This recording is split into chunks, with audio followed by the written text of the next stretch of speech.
சொல்லப்படாத சொற்களில் என் பார்வையில் பாம்பு கடியோட இறப்பை பற்றி தொடர்ச்சியாக பேசிக்கிட்டே இருக்கிறோம்.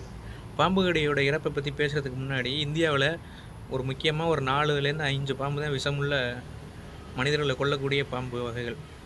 ஒன்று கட்டுவிரியன், நல்ல பாம்பு, கண்ணாடி விரியன், சுருட்டை விரியன். கடைசியாக ராஜநாகத்தை சேர்த்துக்கலாம். ராஜநாகம் தான் முதன்மை, ஆனால் அது மனிதர்களை கடிக்காது. அதோட விஷம் வீரியத்தன்மை வந்து அதிகம், ஆனால் மனிதர்களை கடிக்காதனால இந்த 4 பாம்புகளை முதன்மையாக சொல்கிறோம். இப்போ என்னென்னா, இந்த 4 பாம்புகளை முற்றிலுமாக அழித்து ஒழிக்கணும்.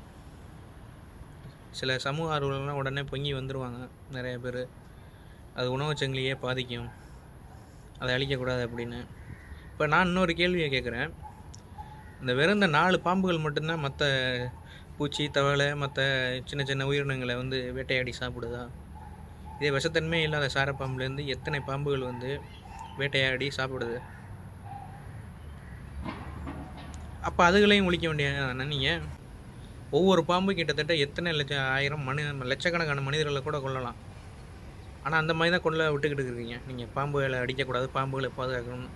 பாம்புகளை அடிக்கக்கூடாது, பாதுகாக்கணும்னா நீங்கள் ஒரு பூங்கா அமைச்சு அதுகள்கிட்ட மட்டும் பாதுகாக்கணும். மற்றபடி உலாவிக்கு இருக்க இடத்துல எல்லாத்துலேயும் வந்து முதல்ல கொல்ல சொல்லுங்கள். போர்க்கால அடிப்படையில் வந்து இதை உடனடியாக தீர்வு காணணும். இதை தான் நம்ம எடுத்து உரைக்கிறோம். இதுக்கப்புறம் ஒவ்வொரு பாம்புகளோட கடியை பற்றி நான் தெளிவாக எடுத்துரைக்கிறேன். இதான் என்னுடைய வேண்டுகோள் அரசுக்கு. போர்க்கால அடிப்படையில் தயவு செஞ்சு இந்த ஒரு 4-5 வகையான பாம்புகள் தான் அதிக விஷத்தன்மையாக இருக்குது. முதல்ல அது அனைத்தையும் அழித்து ஒழிக்க வேண்டும்.